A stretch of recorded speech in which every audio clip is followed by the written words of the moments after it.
Hello, my name is John, and today I wanted to talk to you a little bit about my home state of Nebraska.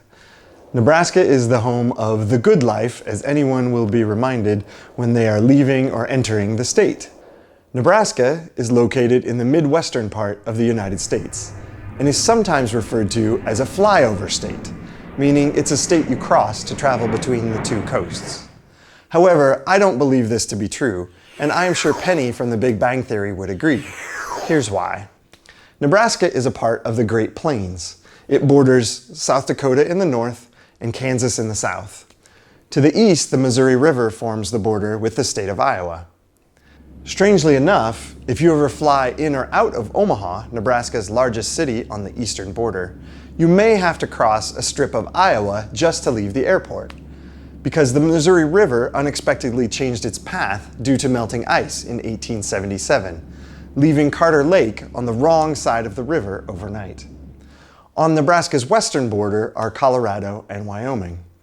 Although the Great Plains of Nebraska might seem just like empty space without mountains or trees to some people, those who like to roam through wide open spaces without traffic or crowded congested cities will surely find heaven in Nebraska's many wide-stretched fields, ranches, and grasslands. Agriculture is a very important part of Nebraska's culture and economy. Nebraska is a major producer in the United States, not only of beef, pork, soybean, and corn, but also the equipment used in farming. And young Nebraskans become familiar with farming early in life through extracurricular activities like raising crops and livestock for county fair competitions. Agriculture is even reflected in the University of Nebraska's sports mascot, the Nebraska Cornhusker, known as Herbie Husker. If you ever have the opportunity to visit this special state, make sure to clear your calendar on Saturday afternoons during football season, because absolutely everyone will be watching the game.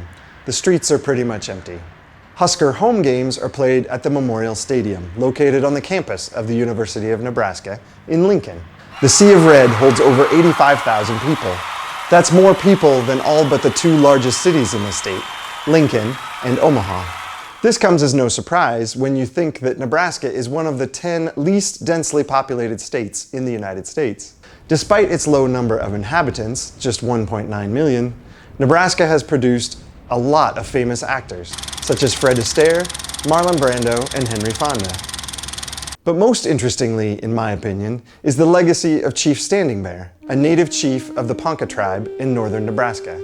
After he was arrested in 1872 for not following U.S. Army orders, his winning court case was a landmark victory, recognizing that a Native American is a person under the law and entitled to rights and protection. A statue of Chief Standing Bear now stands in the U.S. Capitol building in Washington, D.C.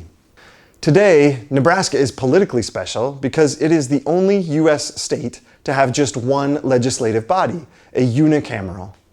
Early in the 20th century, Nebraskans decided it was more efficient than having two, like the other 49 states do, usually a House and a Senate, just like the federal level has the U.S. House of Representatives and the U.S. Senate.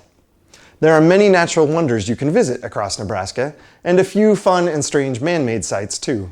If you drive out through the Nebraska Sandhills, you won't want to miss one of Nebraska's highlights called Carhenge. Built in 1987 by Jim Renders, Carhenge is a Stonehenge replica near the town of Alliance, built out of vintage American cars. So why should you come visit Nebraska? Because you really don't want to miss Carhenge, and you really don't want to miss out on the best steak and sweet corn you will ever eat.